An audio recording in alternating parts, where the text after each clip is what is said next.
Is that so? Level 5. Don't you come any closer!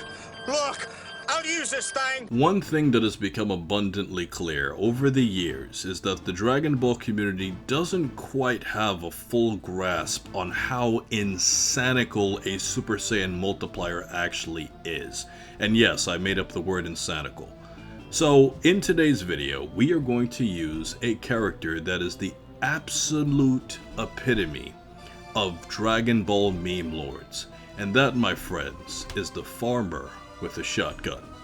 Now, I am not going to continue calling his name the farmer with a shotgun over the next few minutes that I'm going to do this video, so to make things quick and short, I'm going to just call him Chuck, because saying the farmer with the shotgun over and over and over again can drive somebody mad. When Raditz showed up to planet Earth and he scanned Chuck's power level, he noted that Chuck's power level was 5.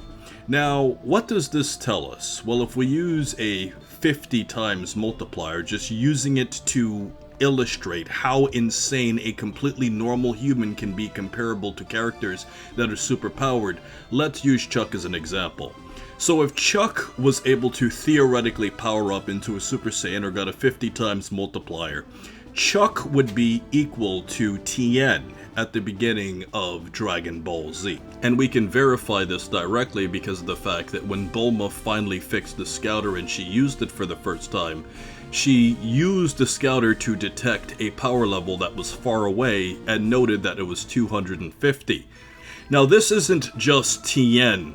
This is a Tien that had already fought in the 22nd tournament, that had fought in the 23rd tournament, and based off of the fact that Tien is always training, and considering the fact that Goku had already died, this would have meant that at that particular point in time, Tien would have been the second strongest person on the planet, obviously. Now, one thing that we have to point out is that in a theoretical fight between the farmer with the shotgun and Tien would obviously destroy him because power is one thing, but fighting skills and experience is another, and based off of how skilled of a fighter Tien was in his battle experience being a superpowered character, the farmer with the shotgun would be extremely powerful but would get completely destroyed by Tien in the fight, literally because of the fact that even if they were equal in power theoretically, based off of the fact that Tien can always power up and because he's just a better fighter, the farmer with the shotgun wouldn't stand a chance. So Super Saiyan 2 is said to be a 2 times multiplier of Super Saiyan 1, which means that it's a 100 times multiplier overall,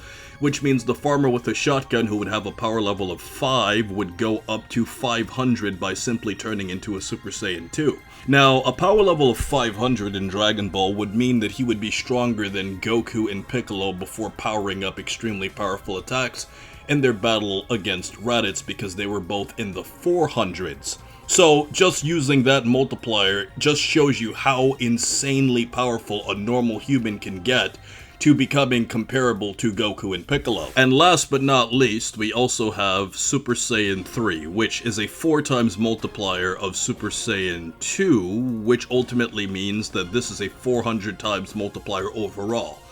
Now, do you understand how insane this multiplier actually is? If you multiply 5 times 400, you get to 2,000, which means that the farmer with a shotgun would be comparable to a character like Piccolo from the Saiyan saga. Now, obviously, Raditz was a part of the Saiyan saga, but I'm talking specifically when Nappa and Vegeta showed up. That was approximately what Piccolo's power level was. And this was also in the vicinity of how powerful Gohan was when he was powering up his Masenko Ha after Piccolo had died. A normal human would far surpass Raditz and would be comparable to the Dragon Team during the arrival of Nappa and Vegeta, and would put you on par with what we would consider most Frieza soldiers. Now let's use the power of 1. If you use a basic power level of 1, you would go up to a 50.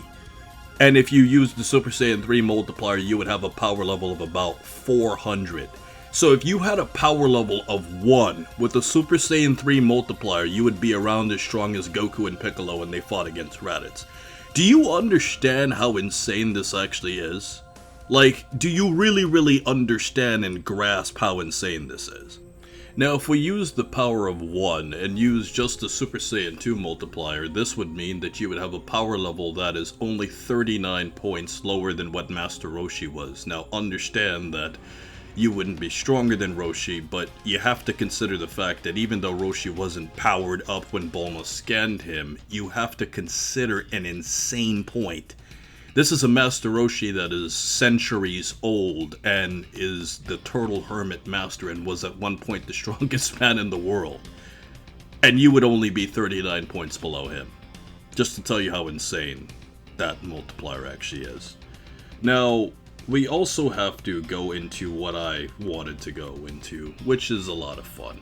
If you had a power level of half, not a whole, not even one, if you had a power level of half, and you got a 400 times multiplier, which is what Super Saiyan 3 grants you, this would put you approximately where Krillin was during the gap right before Nappa and Vegeta arrived, because when Bulma was scanning the power levels, Krillin had a 206 and you would be at 200 with the 400 times multiplier with half of a power level.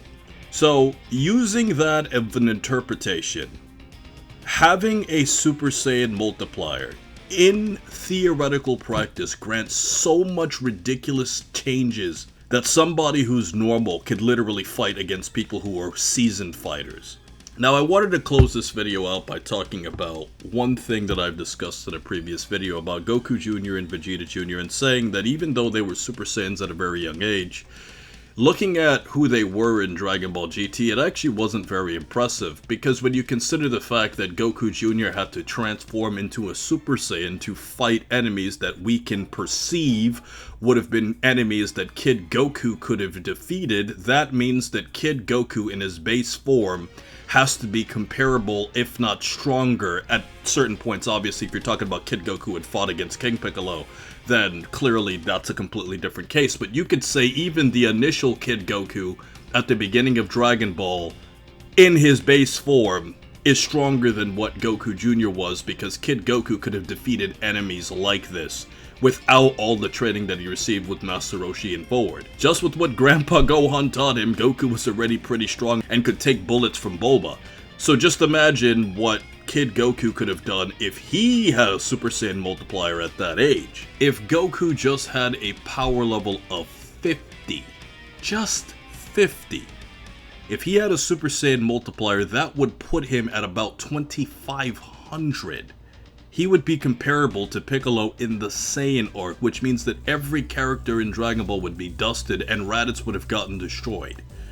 And that's one of the reasons why I was saying Goku Jr. must be really, really weak at his base form, because if he needs Super Saiyan to beat villains like that, that means he must be an absolute shrimp and is basically a normal human with absolutely no power, which wouldn't fully make sense because he still trained with Pen, and even though he wasn't shown to have the most potential, you'd still think that he was above that low of a power. But clearly there was also a time skip that took place afterwards where Goku Jr. was fighting Vegeta Jr. in the tournament, and it's very likely that he had more control over Super Saiyan by then and had gotten much stronger, so by the time he fought Vegeta Jr. it would have been more realistic. But let's go further beyond, because we are only using a basic Super Saiyan multiplier to put him at 2500, because if we put a Super Saiyan 2 multiplier, this would have meant that Goku would have been comparable to Nappa during the Saiyan arc, and would have been comparable to himself when he came back before he fully powered up and had a power level of over 9,000! And when we consider what a Super Saiyan 3 multiplier would be, well, we would just multiply this by 4, which means Goku would have been around 20,000, which would have been higher than what Vegeta was during the Saiyan arc, and what Goku would have been using higher forms of Kaioken during that battle. Meaning that Goku could be comparable to himself, and he could be comparable to Vegeta if he had a Super Saiyan 3 multiplier. This is a Kid Goku at the beginning of Dragon Ball that we would assume would be around a power level of 50! So overall, all of this is to illustrate to you that multipliers are insane. This is one of the reasons why using numbers in Dragon Ball can always hurt your head, and that's why I always posit that you should use alternative ways of evaluating power scaling by just analyzing character performances and things along these lines, because whenever you try to bring numbers into things, sometimes the numbers might not add up, sometimes they might not make sense, and then it just starts debunking the series within itself.